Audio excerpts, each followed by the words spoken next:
Welcome to Kickstart Your Career, your free course to set you on your way to find your dream job. In this episode, I discuss how you can prepare well for the different types of job interviews you may encounter during your job search so you're not taken by surprise.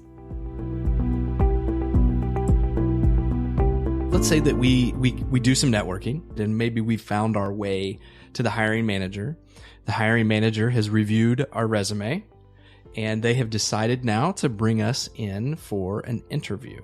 It used to be, and it still is, but it used to be that there was really only one kind of interview, right? You would just come in, you would sit with someone, you would talk to them, and you do this sequential type thing where you go from one person to the next person to the next person, and then you would see the person at the door and they would say, "Thank you, we'll call you later." But now there are so many different types of interviews. Can you walk through a couple of what I think are these new ones, which are a Skype video / webcam interview? How often do you see those taking place today? Oh, a lot more frequently now, because quite a number of my clients, they're interviewing for roles overseas. I mean, we're here. I'm based in Sydney, but I do work with clients from all over because I do a lot of work and coaching via Skype myself.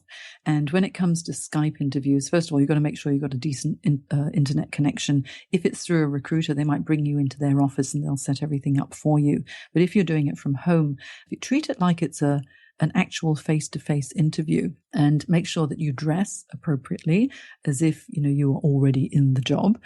If it's a suit and tie, then so be it. Okay. Make sure that everything is good.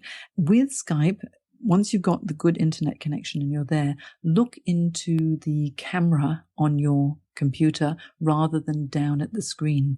Lift your computer up so that when you're actually looking at the camera, you're looking up slightly, because that's the nicest angle for your face. You've got to look good after all. And when you're speaking, speak a little bit slower than you normally would, because there might be a little bit of a lag. Make sure that there is a backup plan. So if it drops out, there is a phone number to call so that you can continue just via phone if Skype isn't working. Be prepared for any technical issues that might come up as well. Be prepared, because this is the key. When it comes to interviews, prepare for every eventuality. And it's not just prepare your responses to certain interview questions. It's prepare for technical issues. It's also prepare for how long is it going to take you to get to that venue.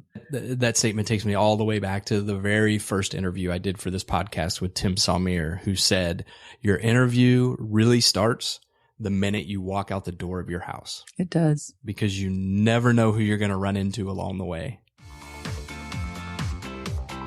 What types of questions should you ask, and is that a good opportunity for the candidate to demonstrate their expertise? Absolutely. Well, first of all, wait until it's an appropriate time, and normally you can judge. They might say, "Do you have any questions for us?" And it's right at the end. And so anything that hasn't been covered already, make sure that you get that technical side covered. But also you could ask them something like, what would be the key attributes of the successful candidate in this role?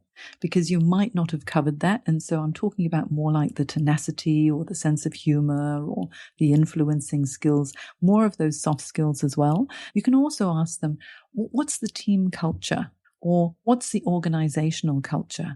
Or in fact, of your hiring manager, if he or she is there, what's your management style? These questions hopefully will get them to open up a little bit, and you'll be able to ascertain if the values and the culture are a match to what's important to you. And this is going back to the values-based career search. Because when it comes to the skills and the knowledge and telling people about your accomplishments, that's all fine and good, but it's the values and the culture and the fit, because they're looking for someone who can do the job, someone who will do the job the way they want you to work. So that could be working weekends or flexible work hours or traveling for the job or whatever it is, your personal preferences. And the final one, the most important, is the best fit. So by asking questions about the culture, about the management style, about the traits that would make you successful in that role, it helps you to ascertain, what that fit would be.